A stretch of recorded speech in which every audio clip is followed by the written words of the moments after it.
My name is Celine Cha, and together with me, I have Mingli here also. So we represent the GovTech team. What we are doing here is we are trying to build smart city, and today the aim of today's traction is a smart city in the cloud. So how we are trying to do is trying to see what are the cloud services that we can use to accelerate our development and delivery process. By doing this, because we have a small team, and to build the entire smart district ourselves from scratch is entirely impossible. So a cloud solution is something that we always go for whenever we can. I'm a bit more. Okay. A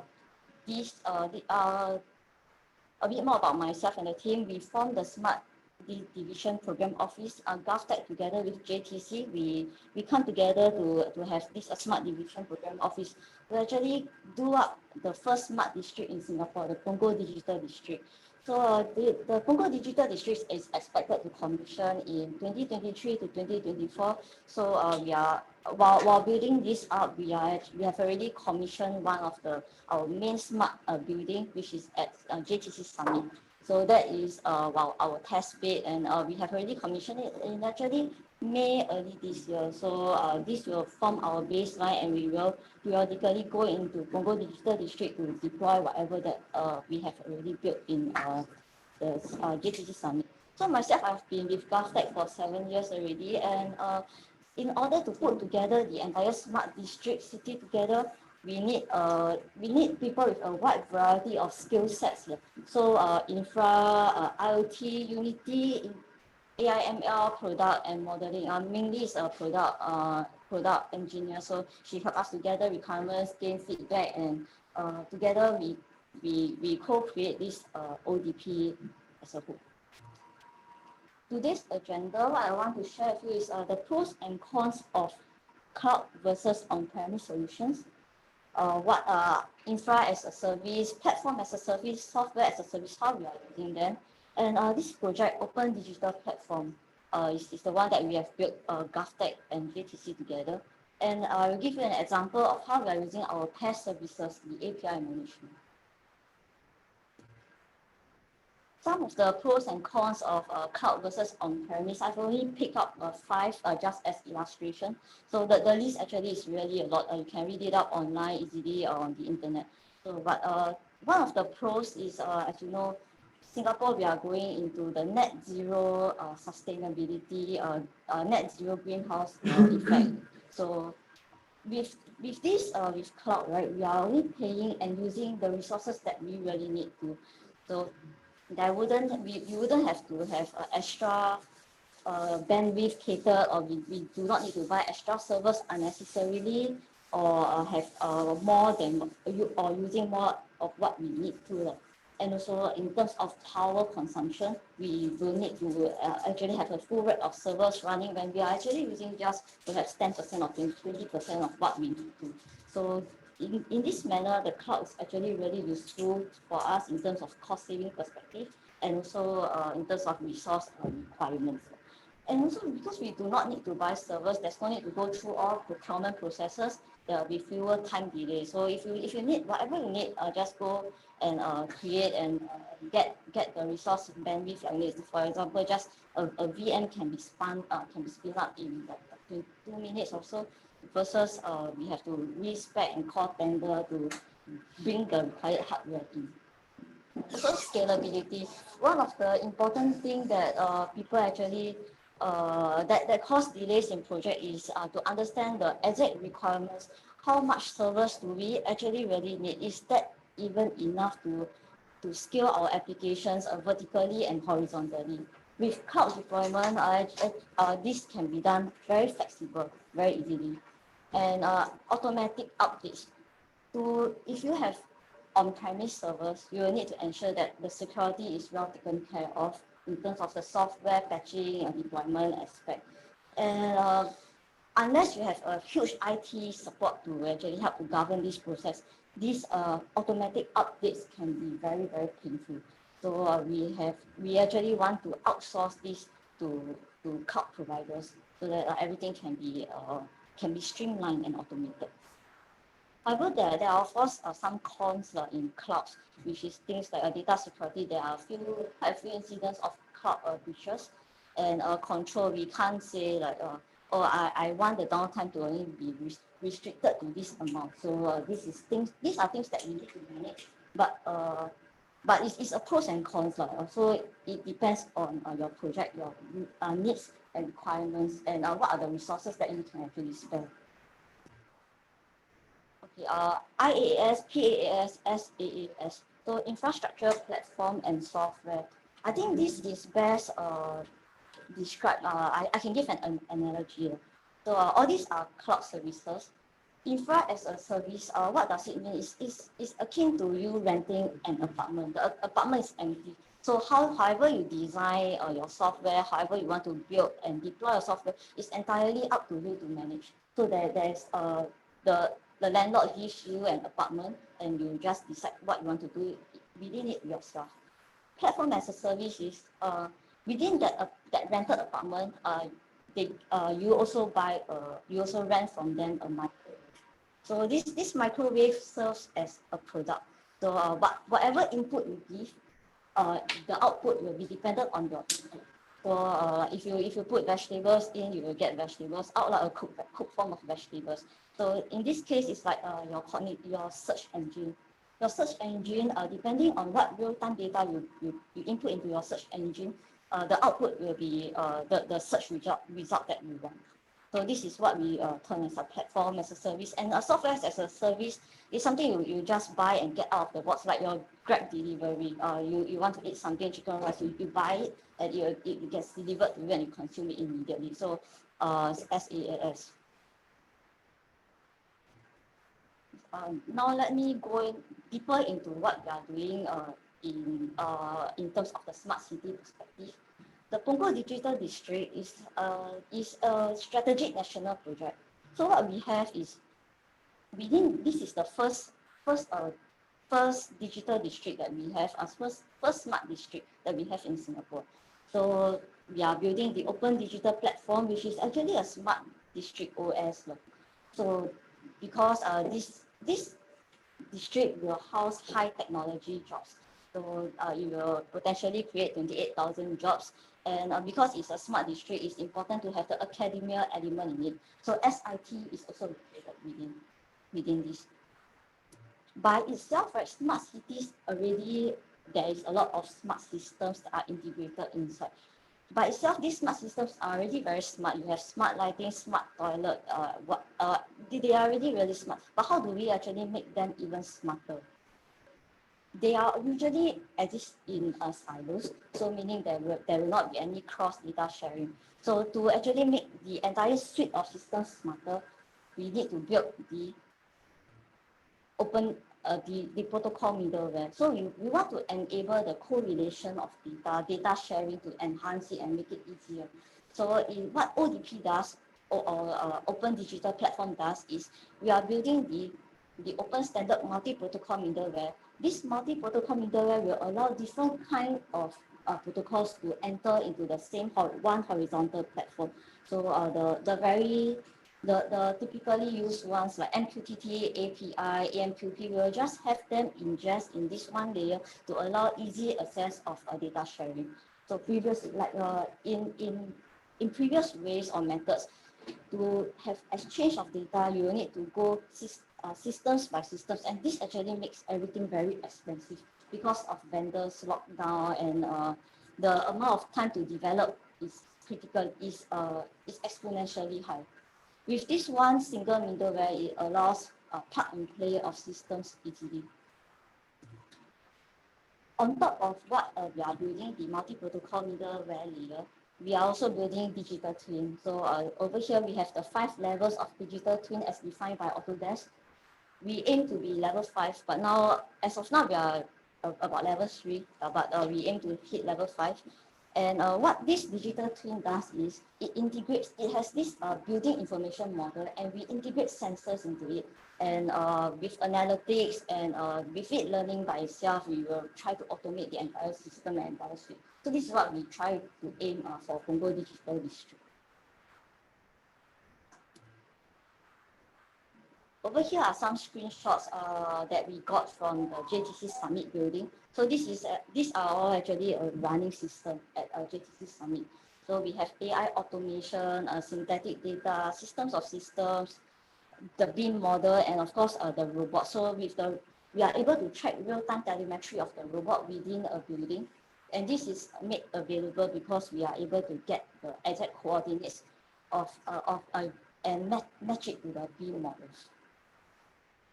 So as you see, we are a team of about 40 of us. To actually deliver this big project is quite impossible if we do it from scratch. So we need to leverage a lot on cloud services to help us attain what we have.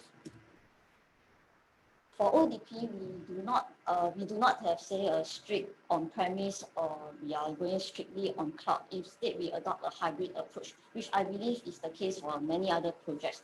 So over here, we extract a very high-level overview of what we have in ODP.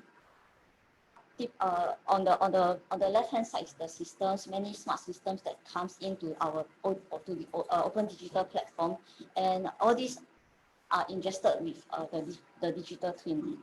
So I'll pick the API management to talk about why we use the PaaS services, right? Platform as a service for API management, because it's actually the gateway to our system.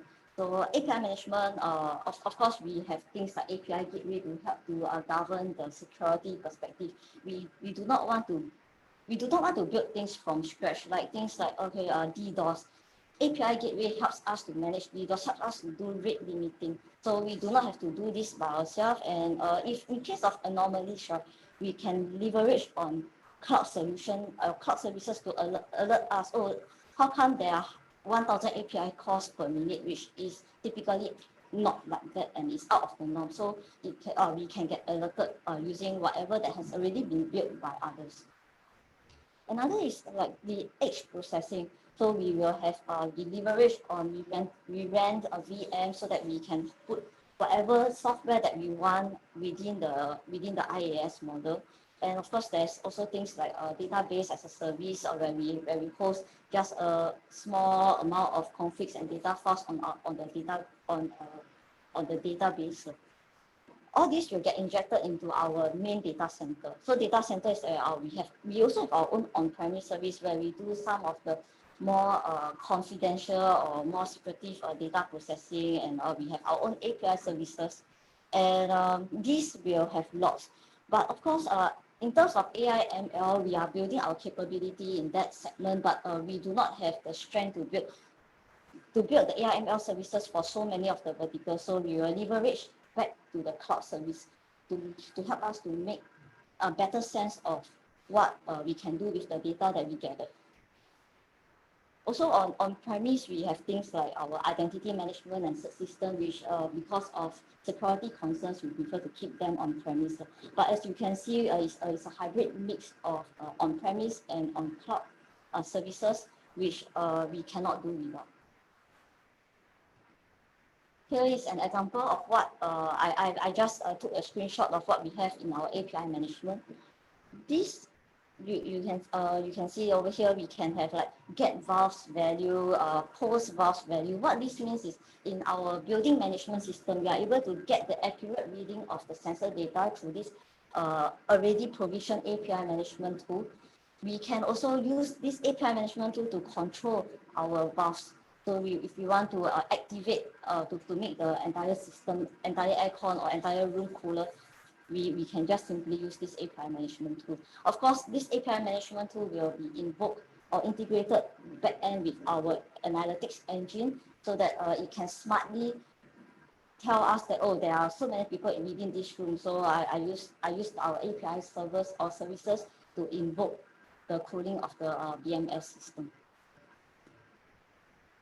This is really important to us, policy. So with API management, we do not have to do this ourselves. We are able to set filter IP. So typically, if it's not within our whitelisting IP, then don't accept any of this incoming traffic. Or we can have a limited cost and cache responses. Okay, I hope that I've given some brief idea of how ODP is using cloud services to help us to deliver something that we couldn't given this short period of time. So if there's any questions, I'll be happy to take. Question. Yeah. You mentioned that you can actually control the temperature of the building. Mm-hmm. That means the whole infrastructure is accessible by an API. How do you secure that API in a way that, I mean, access to the API can be done by anyone. That's one thing. But even an admin who has the correct rights can also do something malicious. So how do you manage all this? That's right. So in terms of the aircon system, it actually depends. Most of the aircon system doesn't have API access. So it depends on the aircon system itself. If it doesn't have API access, of course, work has to be done because hard wiring out, we have to create the interface layer to allow this to happen. Suppose if it's by API access, there will be credentials and of course access control. So typically we have multiple layers of security in place. Number one is certificates. So in terms of system to system, we will have to have certificates in place. And within these certificates, we will have access rights and control. If we are looking at controlling from the digital twin, then it depends on your username and the password.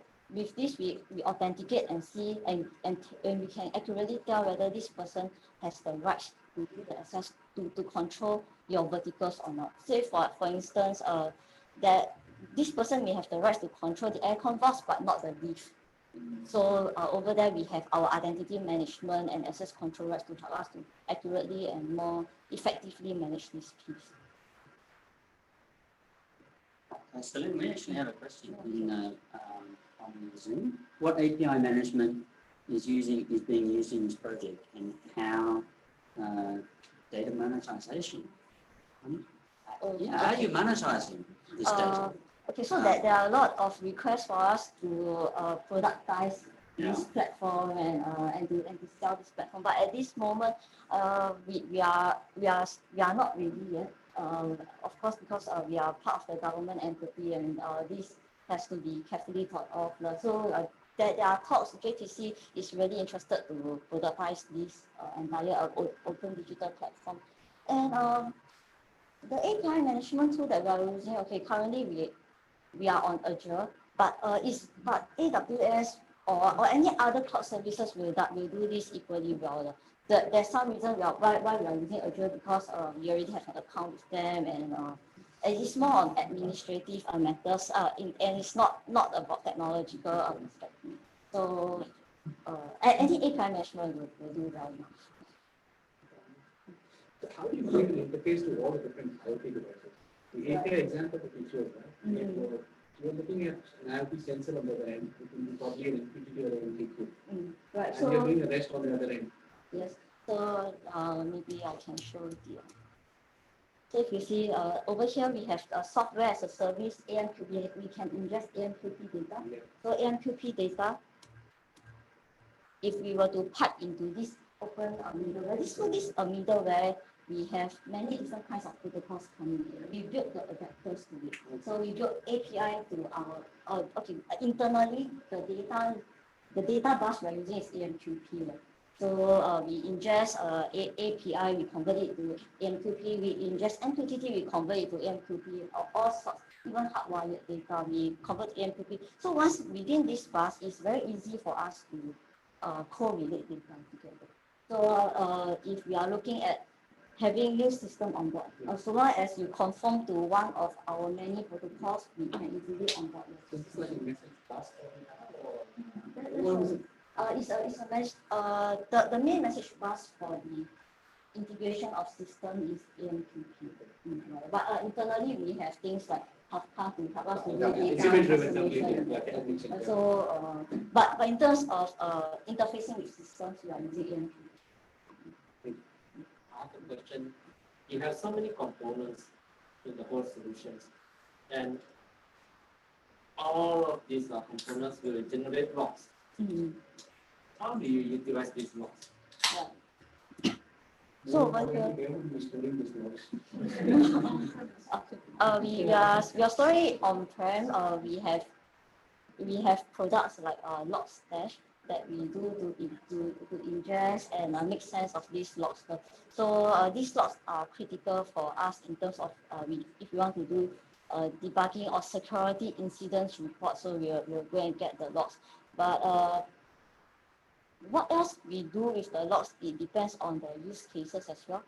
So it is important because AI and ML is all about data and logs. So people like say mainly will decide for us how you want to build use cases around the data that we gather.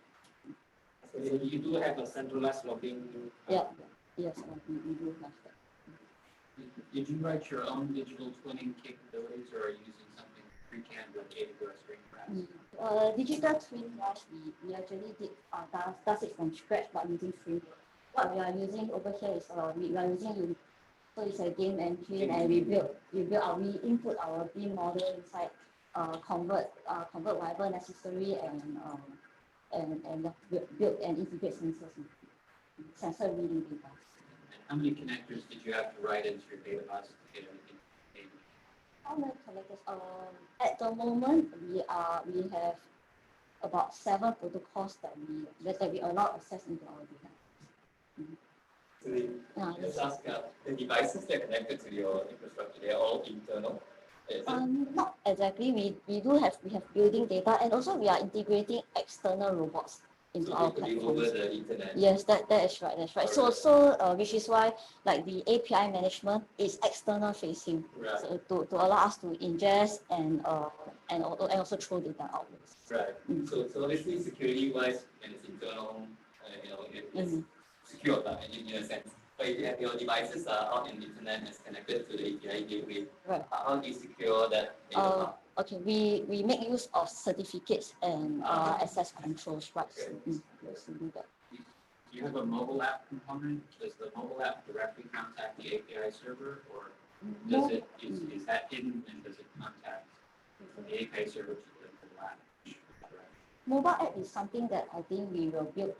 It's part of our roadmap, but we have not gone into that part. So from the device, how do you actually send the events into your APIs? The device. Do you mean the smart system device? How do you? Yeah, whatever sensors that you have, how do they actually send Okay. These sensors typically have the vendors to these sensors typically they have their own cloud. So if we are talking about API, then they will have to expose their API endpoints for us to make the call. Okay, so yes, the post so it's and not make directly to your API, but it's via the vendor's API. It can be. So if the vendors does not have an API server, then we will host one. So all this we are looking at we know it as edge processing. So it can be quite dirty, which is why we need external facing to help us to filter, clean the data out before we bring it back to our internal environment. So in terms of the edge computing, let's say you want to do really fast low latency video surveillance, facial recognition.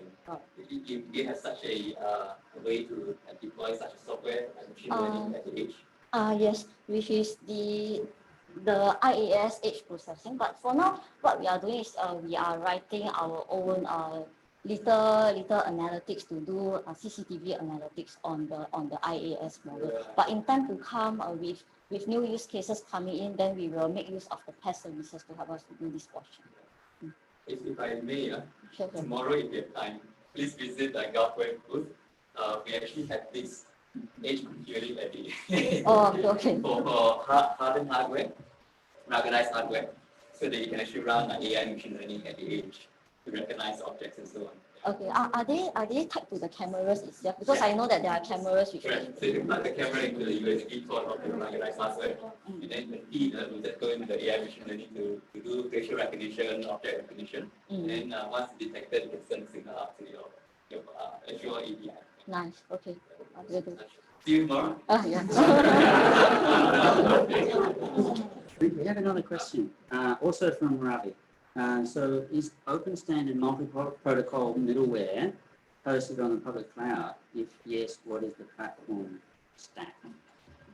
Or how are you managing such huge data intensity applications like video streaming on the edge?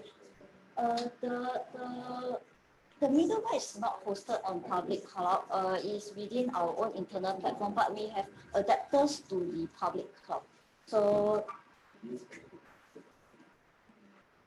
in a way, in time to come, we do have integration with external parties, but in terms, so video streaming wise, we actually do take in CCTV video feeds. So it really depends on what kind of configurations that we are setting. So Let's say most of the services that you have on your slide there, do they run within the GCC? Yes. So GCC is our gatekeeper. The whole point behind bundling together smart devices is to create automation sequences. So how do you create automation? So I see a lot of things about data collections, but when you're ready to actually analyze the data and you need to institute change, I think people get very personal about the automation decisions they make for their residents or for their office. Mm-hmm. Is your system taking that into account? How is automation done? Right. So we internally we do have workflow to help us to do simple rules and decisions to be made. So we do this is where user requirements and feedback comes in. We periodically gather feedbacks from users to see whether this actually fits what they want and try to enhance this process. We are on Agile, so things move relatively. Is this platform also known as the CADA? It's rather different. The CADA is mainly integrating sensors. So over here we are looking at, actually in fact I'm from the sensors and IoT team. So in our team we have the DCADA and this ODP, Open Digital Platform. So how it works is we have DCADA as front facing. If it doesn't come in as a smart system, we use DCADA to onboard the system and bring it back into ODP. So I think these two product fits and works hand in hand. So just previously mentioned the edge processing IaaS is something that you guys develop. We have some little AI models that we place into the IaaS environment. So in this case, your edge definition, is it limited to, let's say, things like CCTV only, or how broad and how narrow your edge component is going to have in a smart?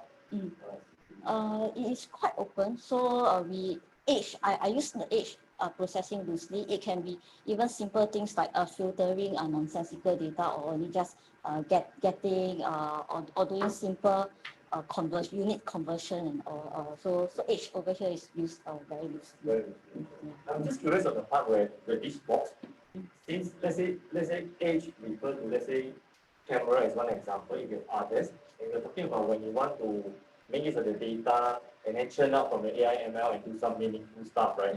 So if you have multiple systems, potentially you have to be compatible and adapt to those systems. Just curious about how complex your edge processing this box is about. Right. So over here, this box is really meant more towards just a single system edge processing. So because over here we have not even brought it back into the multi-protocol middleware layer. Right. So it's really on the silo side of the house. But once ingested within our protocol, then everything becomes more flexible and easy to handle. Does it run on a GPU to take advantage of GPU? Yes, definitely. How do you guys manage your whole life cycle of brainstorming before and having model of but not a body to create a model develop your model. Oh, so, sorry, I can't hear you very well. Can you, So the gate processing where you apply the model, AI model, machine learning models. But in order for you to develop your model, you need to have a high processing system where you take all your data and develop your model. And now this whole life cycle which is in processing the data, creating the model, applying to. right. So in terms of AIML modeling perspective, we have two parts. One is at the edge and one is internal to us. So it depends on the use case. If it is high fidelity data, outputs needs to be thrown out very quickly, then we will have to rely on edge processing, because for it to transverse back to internal compartment will take a little bit of time. But if something that latency is okay to instill in, then we'll just bring it back to on-premise to do analytics.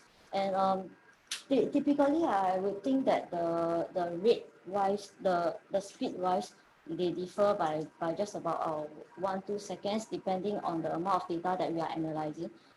So I think it really is a case by case basis that we are. My question is more of you might be having 100 JTC devices or something. How do you deploy your new models or something like that in your JTC devices? And there's a new update. Being like management point of view, yes.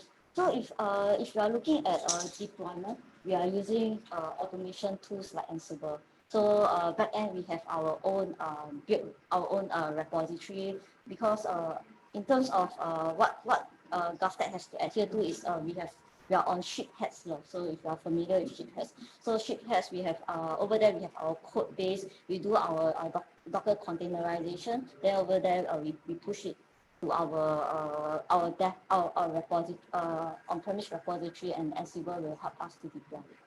So the whole thing is all Shipheads. Just the code base. Just the code. Yes, the code base. So we use Shipheads for our code storage. And also documentation like Confluence. So we use the entire Shipheads. Yeah.